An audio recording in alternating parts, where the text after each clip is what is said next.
personally, I'm working on a bunch of, in our company, we call it products to services transformation. And it does represent a huge change management issue for the leaders of the companies, because they have to realize that they've got to do things differently. They have to open up. It's not just about feeding the assets that are, that have fed the machine all along. It's about creating new things. It's about creating new relationships. It's about doing things at the systems level that they've never done before. Like, this whole thing about going into new business models is really hot.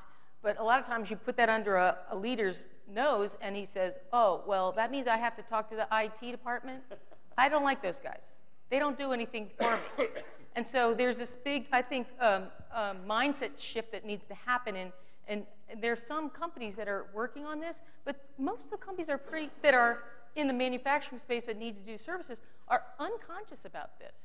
And because of that, they're either going to have a rude awakening or they're going to have to get up to speed. And a lot of these things are so expensive, you just can't turn them on and off. They have to be budgeted. You have to, there's all organizational development and change management issues about this that suggest that it's going to be a slow burn to get there.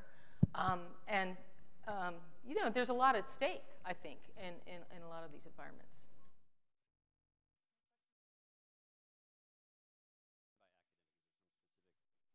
When I say academics, I mean more the structure that academics can bring and the mindset, because people that are working in this all the time, they understand it.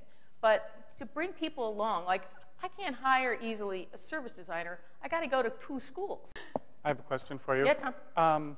A lot of people in this room and in the design community at large, manage or come up from the product design background or from the brand and communication design background. And what you're talking about is an entirely different animal here. But what would be, say, the top 5 things that you would suggest for a corporate department or a consultancy that wants to have more traction in service design?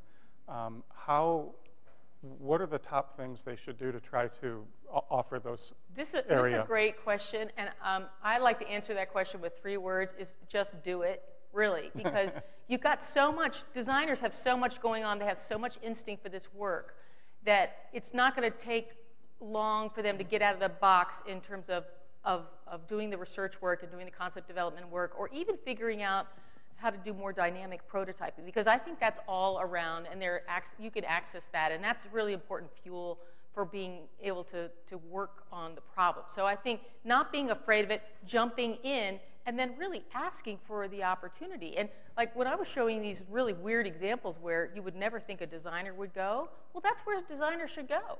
They should go and try to help in these areas, because they can articulate what their value is and not just stay in the very safe places, but to try to go into places, go into your IT department and tell them what you could do to make their problems easier to look at and to become more actionable.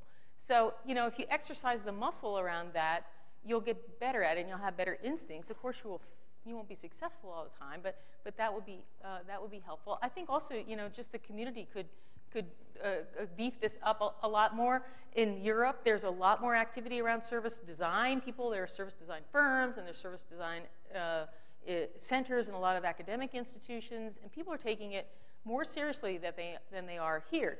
Here, it's a very vanilla thing, and people are saying, oh, product design, service design, experience design, brand design, oh yeah, we do all that stuff.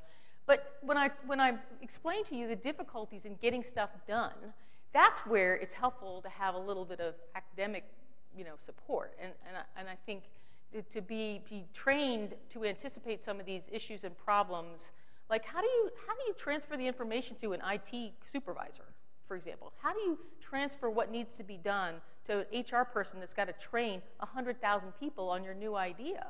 These are challenging problems. And that's what happens. And it's not happening in the design, largely it's not happening by the design community. Somebody else is doing it. So, because it is happening, you can't grow that fast, that part of the economy, and not have somebody else be doing it. But in the absence, it's not getting done as well, in my estimation, as it could be if the design community was more involved in it. So just do it.